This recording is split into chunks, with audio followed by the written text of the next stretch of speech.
Hi, everybody. Welcome to the Boss Body Podcast. This is Sarah Haas. And as always, I am so happy that you're here with me.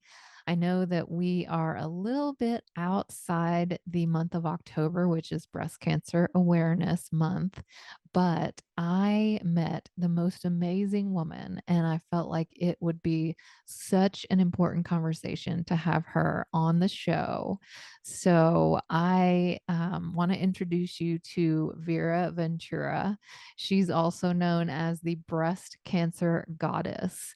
And Vera has a lot of similarities in her story with mine. Both getting diagnosed with breast cancer at a young age, both super healthy, feeling like we were doing all the right things, and having no idea, never dreaming this would happen to us. And boom, it just hits you like a brick wall. And we both went through a lot as far as treatments and as far as the emotional side and the struggles.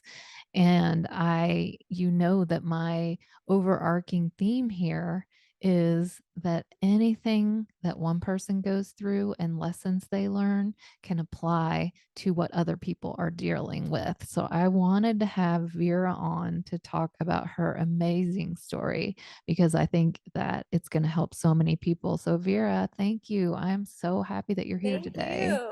Thank you for that beautiful, beautiful introduction. I'm so grateful to be here, Sarah. And I have been just enjoying getting to know you and your message and your energy and just your overall good soul. You have a beautiful heart and a beautiful soul. So I'm grateful to connect with you. Oh, thank you. Thank you so much. So, when I first heard your story, I was really amazed because not only are you a breast cancer thriver, you've had a lot of challenges in your life and you have come through with flying colors. You know, you're glowing, you're vibrant, you're happy and healthy. So I would love for you to just tell us a little bit about your story. Yeah, okay. Thank you. Thank you, Sarah. I would love, love, love to share my story. So, first and foremost, I am the breast cancer goddess. So on Instagram, I'm at Voracious Healing. And on TikTok, I'm breast cancer goddess. So definitely try to follow me because then you can learn more about my story. It's kind of hard to just share in 15 or 20 minutes about my whole life, but I do share a lot in my videos and I love to make videos, very vulnerable videos about my life and what I've gone through. My last video was about leaving home when I was 14, getting into drugs, alcohol, living with older men, considering being a stripper, and then hitting a rock bottom and going into recovery when I was 24. I joined a 12-step program for addiction. So I went into program when I was 24. But yeah, I think, going through something really hard allows you to see the light. They say, the cracks are where the light can come in. And I truly believe that that is definitely what I adhere to a lot with my journey. And as I shared before, I left home at 14. I struggled with addiction. At first was food addiction. I could not eat like normal people. I never understood how people could like be thin. I was always chunky. I was, bulimic starting at 16. I binge and purge and did a lot of drugs. I lived in New York City. I was trying to be an actress and living with my sister. And active addiction was really, really real for me. And I had so much self loathing. I like hated myself. I hated my body. I hated the way I look.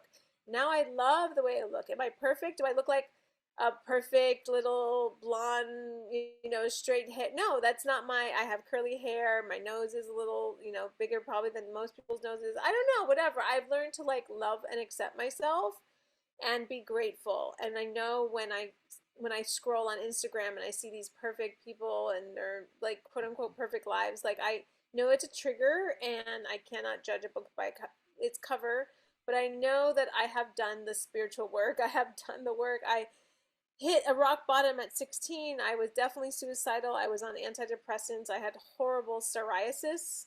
Um, and when I went to college, I'm so grateful I was able to get into college for one. I was completely on the track of becoming like a stripper. So the fact that I even got to college is like a freaking miracle.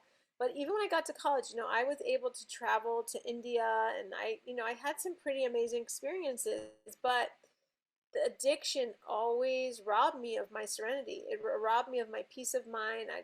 Again, that self-loathing. I think that is what my food addiction gave me, of that this horrible self-loathing, that I was never enough, and my body was never enough, my career was never enough, everything was never enough. And so when I hit that rock bottom at 23, 24 years old, I was just so desperate for an answer. And I thought, anybody, just give me the answer to life. Like, what the freak is the answer? And I did not have good relationships with my family members. Um, I I was just on a spiral, of downward spiral. And I'm just really grateful I found support in a 12-step program for specifically food addiction, which then took care of like all my addictions. So my addiction to pot. I totally had addiction to pot. Totally had an addiction to nicotine. Totally had, definitely binge alcohol problems. And then, of course, sugar. I could not stop eating sugar. I don't know how some people stop eating sugar on their own. I could not do it without a program, but I struggled with just doing it on my own. I did get off of it, thank God, and it completely changed my life. Like getting off of the drugs and anything mood altering, even caffeine. Can you believe that? I got off of caffeine. Um, That it's really is an complete. amazing first part of your story. I know we want to get on to the second part and touch on the breast Yeah, cancer, but right, it's really amazing that you were able to pull yourself out of this dark space right, of right. spiraling and Yeah, so many things going against you, having the addictions and the problems with your family and leaving home early. How do you how did you find that inner strength? How did you figure out how to get out of it? What gave you that? that's a great question, Sarah. I think it's desperation. They call it the gift of desperation. And you have to be desperate. Any addict has to hit a rock bottom. So I hit a rock bottom. And I think rock bottom is where, again, where the light can come in. So that's how I was teachable. And honestly, I had nowhere else to go, because the drugs, the alcohol, the food just stopped working. It just stopped working. After abuse of it for so many years, it just stopped working. And everybody has to come to that place on their own when they're really ready for a change. And I was ready. So when someone said, do this, meditate every day for a half hour, don't eat flour or sugar, weigh your food, and get on your knees and ask a higher power for help, and go to 3 or 4 meetings a week. I was ready. To a lot of people that seems like crazy and extreme, but for me it totally worked. And so yeah, flash forward, what, 16 years. I'm in the program 18 years. I've been flour, sugar free for 18 years, caffeine free, alcohol free, drug free, nicotine free. I've Wow. meditated every day for 30 minutes for 18 years, and it completely rewired my brain. I was able to go to Harvard. I mean, from someone who was going to be a stripper to then going to Harvard is like crazy, but that's just a testament. And I was dean's list at Harvard, actually. Wow, I that was is I was I incredible. I know. I mean, was a that is TA. I was a just teaching so assistant at Harvard. inspirational. Yeah, I mean, I think that's just a testament to the ability of what you can accomplish when your addictions or whatever you're struggling with are abated, and Mhm. when you can really get them under control. And again, I just do it a day at a time. I'm not saying I'm like a poster child for any of this. I just do it a day at a time. Every day I get on my knees, I pray for humility, and I do meditation, and I don't eat flour or sugar, and I try to be of service to others. I help a lot of people in my, especially with food addiction, and I'm part of a nonprofit, and I don't get paid for that, and I just do it because I want to give back and do service, and that's really what I've dedicated my life to, is being of purpose, and Mhm. any way I can keep being of service. So when I was 16 years, sober from all this stuff. I had also become a yoga teacher. Meanwhile, I was a public school teacher. I taught high school, and then I left teaching high school because I no longer served my soul. And I became a yoga teacher and started teaching people about health and wellness and natural living. So this is before I got cancer, and then I felt a lump. I was breastfeeding my daughter, and it turned out that I was diagnosed with bilateral breast cancer, which was very odd for the doctors because they thought, well, what, you're really healthy and you're only like 39. So, having bilateral breast cancer is a total red flag for genetics. So you might want to do some genetic testing. So I did genetic testing. It turned out that I had BRCA1, which is a very aggressive genetic cancer. If you don't know anything about it, Angelina Jolie made it really famous when she wrote an op-ed piece in the New York Times about why she did a prophylactic double mastectomy and a prophylactic ovarectomy, which is oophorectomy, which is when you get your ovaries removed. So women who have this genetic predisposition um, get support to get their prophylactic surgery, which means to get surgery before they even have cancer. That's how aggressive it is. So the fact that I had it, it was a no-brainer that I would have a double mastectomy. And of course, for them, for Western medicine, it's, of course, chemotherapy. And I did not want to do chemotherapy. I totally was coming from the holistic health world, natural, essential oils and yoga, meditation, and, ashwagandha and reishi mushrooms. Like, the whole chemotherapy thing seems so toxic. And I was honestly in a lot of fear around it. I absolutely felt the same way. Yeah, I had been spending yeah, my whole life trying to keep poisons and toxins out of my right, body, and now they wanted to literally hook me up to a right, an IV full of poison and pump it into my body. But like yeah, you, I wanted to live. I wanted to survive. And this had a huge made my chances of that way higher than if I just tried to mm, go it alone. And like you, I was already doing all the things. I was drinking green juice and taking supplements and not eating sugar and just I mean, I eat a little bit of sugar, but not much. I'm not as I'm not as hardcore as you, but I don't have an addiction issue with it. So I right, totally right, understand that. totally. Addiction's But different. but yeah, it was a I wrestled with it. I didn't hesitate, but Mm, I actually did meditations while I was receiving the chemotherapy, mm, specifically for accepting chemotherapy into your body and watching it go to the cancer and eat it away and then it mm. flushing out of your body and then healing your body afterwards. So your breast cancer story didn't end there, correct? No, no, it didn't. I did end up doing the chemotherapy. I then started sharing my journey. Started sharing because I knew like it would help others. So I would be like, okay, I just had chemo. Now I'm going to take this, I'm going to take this supplement and I'm going to do this and I'm going to detox and this is how I detox. So that's really what I help people with as a coach, to when they're walking through the chemo, what's going to help them best during it. So I did it and I shared about the whole way. I had also seen my father die about 2 years before after his second round of chemo. He couldn't get off of the toilet and he passed within like a month after he had pancreatic cancer, and chemo killed him. So I think I had that also in the background. Um, but I made sure to like really take care of myself, and I was doing yoga the whole time and meditating. I mean, I just flushed that stuff out. It's like rinse, repeat. The way I ate, everything was geared towards healing the cells and regenerating the cells. So after that, they, did the bilateral the mastectomy. So I did the double mastectomy, and then they opened up the cancer, and they're like, "Oh my goodness, it changed the diagnosis." That happens. Your diagnosis can change after they took out my port and everything, and they're like, "Surprise! Now you have to do immunotherapy because you have HER2 positive and you're not HER2 negative." So that was a whole thing. And HER2 positive was like a whole other, chemo scene. I was So I, also HER2 positive and oh had, yeah, yeah. yeah, had the So I, immunotherapy.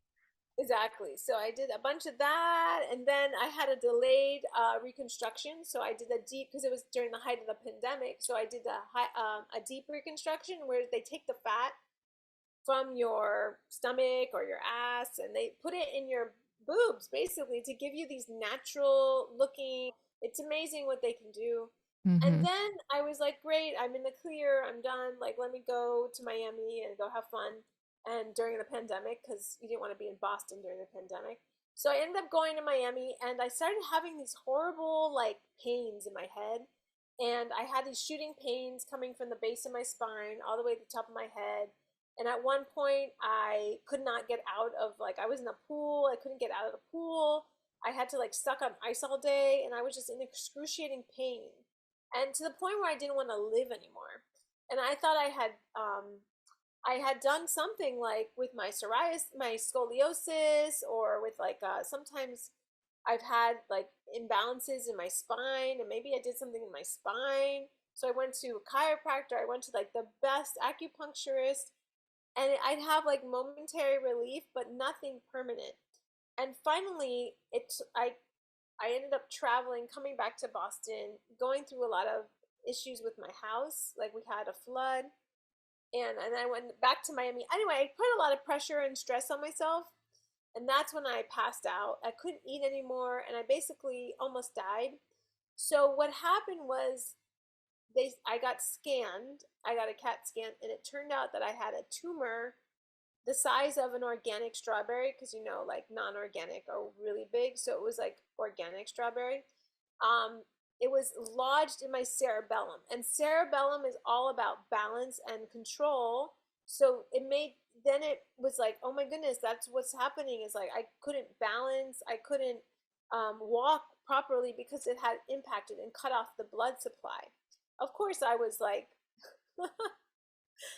I was relieved in a way, because I finally knew like what the issue was, that the original breast cancer, I didn't know this. All we knew is like there was a tumor in my head and that I could die. So I think in that moment you have to just not go into fear. We met the surgeon. He's like, this is going to be hard, but I think I can get it out. And he was able to like open up my brain and my skull and like take it out. It took like 7 hours or something. Take it out. They sewed it back together, and then I proceeded to be in the hospital. And the thing with the hospital is that's where you get like infections. Actually, is in hospitals. And I got an infection in my brain, in my head. Oh my I goodness. had infectious disease, and I had MRSA or something, and so that could actually really kill you. COVID could kill you, and so can MRSA. Mhm. And it just wasn't healing properly, so they ended up opening up my brain again and all that, cleaning it out, putting it back together. It still didn't.